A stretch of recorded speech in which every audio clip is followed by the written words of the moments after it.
Olá a todos, bem-vindo à nossa última aula da disciplina de Corpo Humano, Órgãos e Sistemas. Nessa semana a gente vem estudando o sistema reprodutor, a reprodução humana. Nada melhor do que terminar essa semana então estudando comportamento sexual, métodos contraceptivos e doenças sexualmente transmissíveis. A gente vai dar uma passada, na verdade, rápida sobre as doenças sexualmente transmissíveis, né? O comportamento sexual, ele não envolve apenas o ato sexual, né, a cópula. O comportamento sexual, ele é algo mais complexo, ele envolve também os elementos que levam o indivíduo ao ato sexual, os comportamentos preliminares, então, de busca pelo ato sexual. E esse comportamento sexual, ele é controlado tanto pelo sistema nervoso como pelos órgãos reprodutores. E para que isso seja possível, é necessário que esses órgãos estejam num nível de maturação, de desenvolvimento adequado, o que acontece na puberdade, onde nós temos uma liberação, uma secreção grande de androgênios. E esses androgênios vão agir em regiões do sistema nervoso central, como, por exemplo, a amígdala, que vai promover a motivação, o desejo sexual, né? Que vai, então, com outras estruturas do sistema nervoso central, controlar e coordenar os comportamentos de busca do ato sexual. Uma outra estrutura que está nesse cenário é o hipotálamo, novamente o hipotálamo, que é o centro integrador do comportamento sexual, que vai participar do controle já diretamente do ato sexual, né? Vamos ver como é que isso se estabelece num esquema. Então, a gente tem o desejo e a excitação sexual coordenados, controlados pela amígdala e pelo hipotálamo. Quando é que a gente tem isso aqui? Geralmente na presença de estímulos que levam ao desejo e à excitação sexual. Esses estímulos podem ser estímulos psicológicos condicionados, né, aprendidos ao longo da vida. Então, uma simples lembrança ou a lembrança de um cheiro, de uma visão, pode levar, então, à deflagração do desejo e da excitação sexual. Ou, mais diretamente, estímulos físicos incondicionados, geralmente estímulos táteis nas regiões erógenas, onde a gente tem uma grande quantidade de receptores, na glande do pênis, no mamilo, enfim, zonas erógenas que, quando tocadas, levam, então, à deflagração do desejo, ativando a amígdala, e da excitação sexual, pela ativação hipotalâmica. A amígdala, então, vai promover a busca pelo ato sexual, claro que em conjunto com outras estruturas do sistema nervoso central, e o hipotálamo vai controlar diretamente as respostas fisiológicas que caracterizam essa fase de excitação sexual, que são conhecidas, né? A ereção, a ejaculação e a lubrificação, tanto no homem como na mulher. É importante a gente lembrar que não necessariamente o hipotálamo tem que ser ativado para que essas respostas estejam presentes no indivíduo, no homem basicamente, na mulher também. Imaginem só um indivíduo com uma transecção medular. Bom, antes eu tenho que dizer para vocês que o hipotálamo coordena essas respostas via sistema simpático e parasimpático, que a gente já vai esmiuçar detalhadamente no slide seguinte. Mas o hipotálamo, ele não necessariamente precisa dessa ligação pelo sistema simpático e parasimpático com os órgãos sexuais para promover essas respostas. Eventualmente, estímulos físicos diretos por meio de um reflexo medular podem causar, sim, a ereção, ejaculação e lubrificação dos órgãos reprodutores. Bom, então aqui um velho conhecido de vocês, que é o sistema simpático e parasimpático. O simpático, tanto como o parasimpático, tem as suas inervações específicas que controlam o funcionamento de diversas estruturas do nosso corpo e não é diferente para o sistema reprodutor, para as estruturas do sistema reprodutor. Nós temos inicialmente um controle parasimpático do comportamento sexual, onde a fase inicial a gente tem a fase de excitação, onde a gente encontra a ereção e a lubrificação. Então, nesse momento, a gente tem uma maior ativação parasimpática que vai promover uma maior secreção de muco pelas glândulas bulbouretrais nos homens e principalmente pelas glândulas da parede da vagina nas mulheres. Isso é que permite o ato sexual com menor atrito, ou seja, com uma maior lubrificação. A primeira glândula, então, a secretar seu material no trato reprodutor masculino é a glândula bulbouretral. Além disso, a gente vai ter um relaxamento da musculatura lisa das arteríolas penianas e clitorianas. O que isso promove? Imaginem só, eu aumento a luz das arteríolas, eu diminuo a resistência.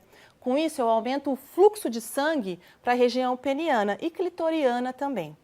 Esse aumento do aporte sanguíneo para essas estruturas entumece, quer dizer, aumenta o volume.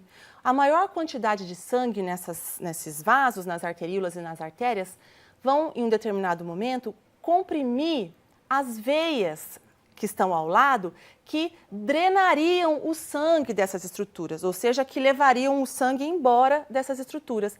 Com isso, com essa compressão dessas veias, o sangue fica represado nos testículos. Nos testículos não, desculpa, no pênis.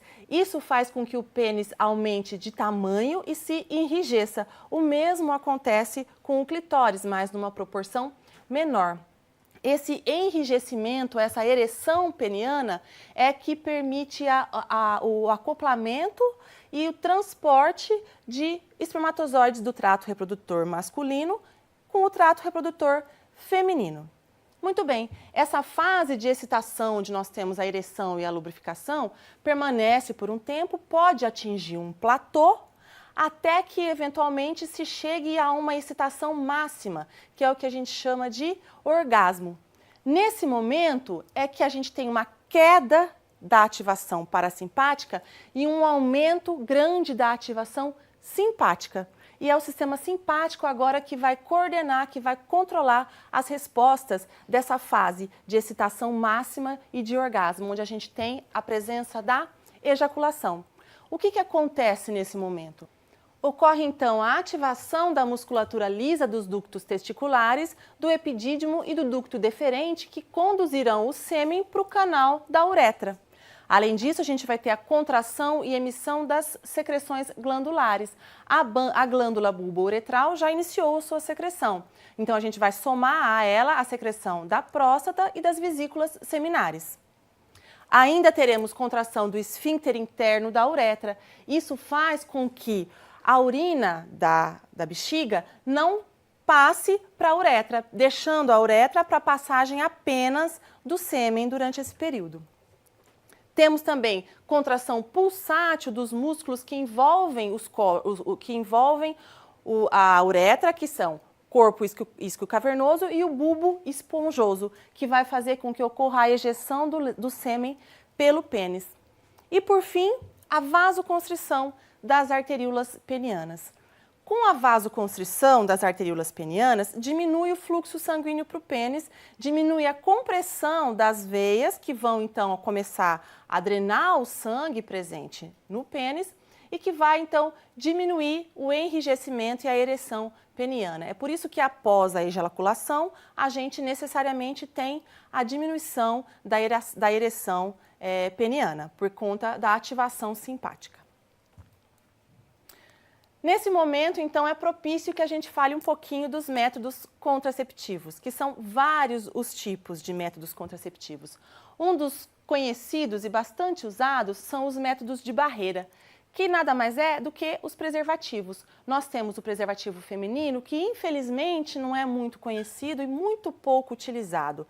É um preservativo que ele tem um anel fechado, que se acopla ao colo uterino, e um anel aberto que se acopla e se aloja à superfície externa dos órgãos reprodutores feminino. Fica em contato com os pequenos e os grandes lábios. Qual que é a vantagem do preservativo feminino? Ele protege tanto a mulher quanto ao homem, além dele ser um método contraceptivo, ele protege muito mais contra doenças sexualmente transmissíveis, por recobrir mais a superfície do órgão reprodutor feminino. Além disso, ele pode ser colocado antes da fase de excitação, né? Ele pode ser colocado antes do início do ato sexual, o que facilita mais a sua utilização. Ele também é distribuído nos postos de saúde e deveria ser muito mais utilizado e incentivado o seu uso por esses motivos. Um outro método de barreira feminino é o diafragma, que é acoplado também ao colo uterino, mas necessita ser associado com um espermicida. Ele deve ser colocado, claro, que antes do ato sexual, não necessariamente no momento, e ele deve permanecer no organismo feminino por algumas horas após a finalização do ato sexual. E o mais conhecido de todos, que é o preservativo masculino, a famosa camisinha, que deve ser utilizada sempre, mas principalmente da maneira correta. A gente vai sinalizar isso no final dessa aula. Bom, temos também outros métodos contraceptivos, como, por exemplo, a abstinência periódica, que é conhecida como a famosa tabelinha, né, que você tem que, você tem que encontrar o provável dia da sua ovulação. Isso é possível para aquelas mulheres que têm o ciclo mais controlado, né, mais frequente o intervalo entre os ciclos. E aí você acha possível o dia da sua ovulação, que é em torno do 14º dia do ciclo, e não realiza ato sexual desprotegida com o uso de algum contraceptivo nos 3 dias anteriores e posteriores ao provável dia da ovulação. Mas é um método extremamente falho. Hoje em dia ele é mais utilizado visando a pessoa a engravidar do que evitar a gravidez, né? E o coito interrompido, que é você retirar o pênis do trato reprodutor feminino antes da ejaculação, que é também um método muito pouco eficaz, porque o homem, se realizou alguma ejaculação antes daquela, ele vai ter no seu canal da uretra a presença de sêmen e de espermatozoides que muito provavelmente vão ser eliminados mesmo antes da ejaculação, levando a uma possível gestação. Métodos hormonais bastante conhecidos, né? Nós temos diversos tipos. Nós temos pílulas anticoncepcionais, métodos injetáveis, adesivos, intradérmicos, implantes intradérmicos e um anel vaginal que é colocado ali na vagina, na região interna da vagina. Na verdade, todos esses métodos têm a mesma origem, né? Tem o mesmo mecanismo, que é o fato de que eles liberam hormônios em maior ou menor quantidade. Por exemplo, as pílulas estão cada vez mais modernas e liberam uma quantidade cada vez menor de estrógeno e progesterona.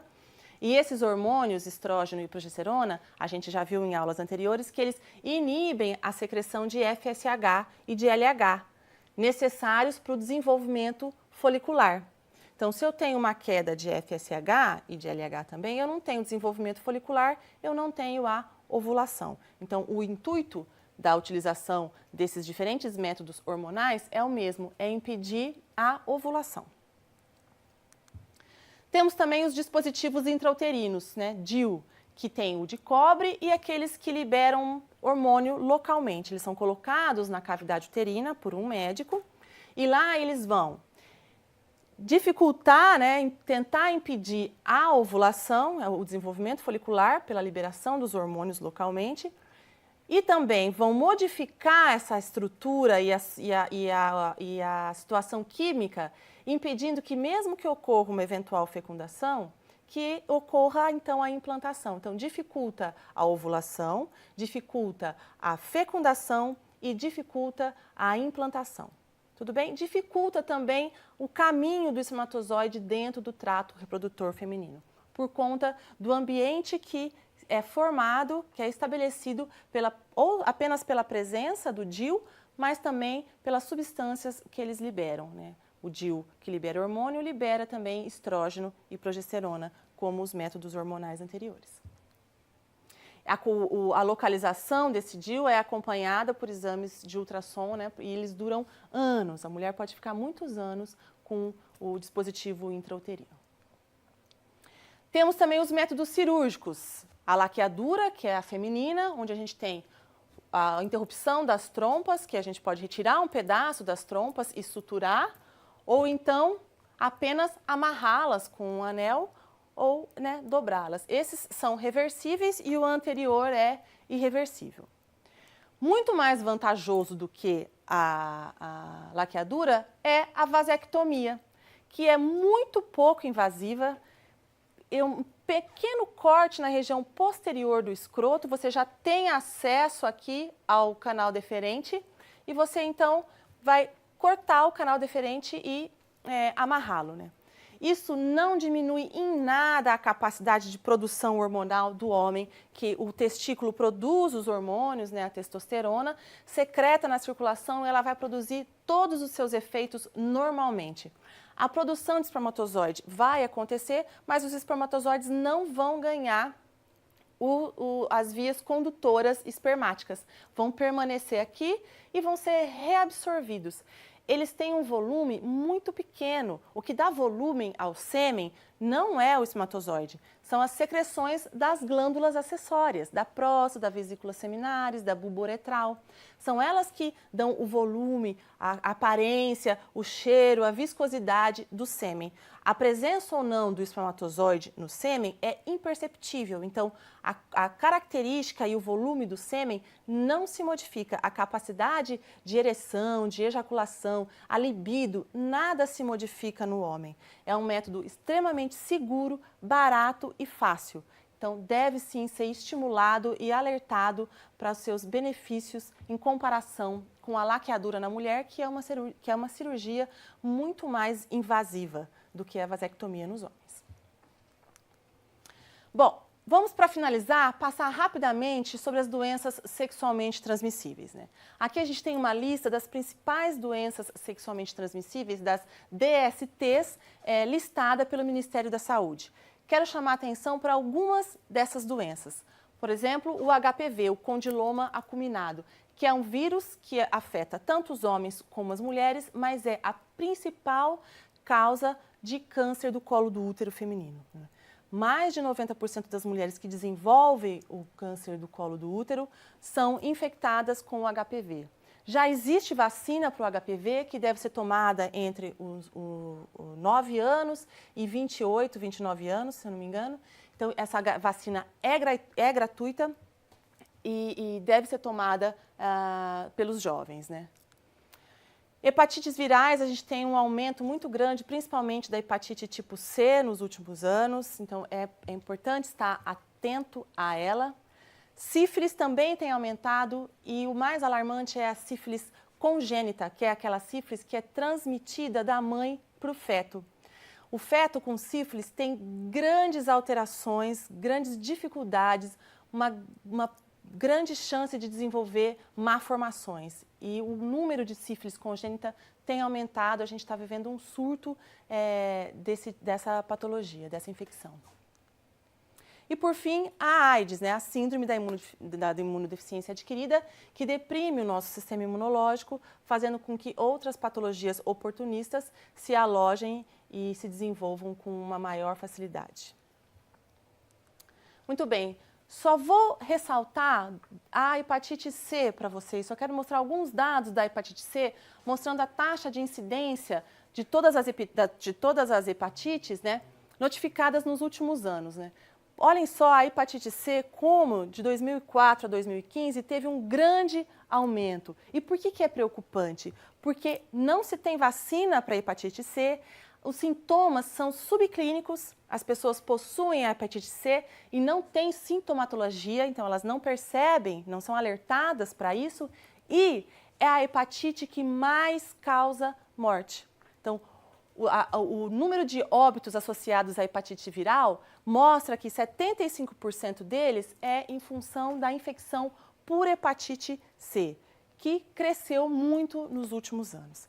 Então, eu alerto vocês para as principais DSTs, não desmerecendo a importância das demais, tudo bem? A transmissão não se dá apenas pelo ato sexual, onde a gente tem, né, a troca de fluidos e, eventualmente, pelo atrito, tem o rompimento de alguns vasos, e aí se dá a transmissão do micro-organismo ou do vírus ou da bactéria que vai causar essa DST, mas também através de transfusão, do compartilhamento de materiais pérfuro-cortantes e da mãe para o filho, como a gente já sinalizou aqui no slide anterior.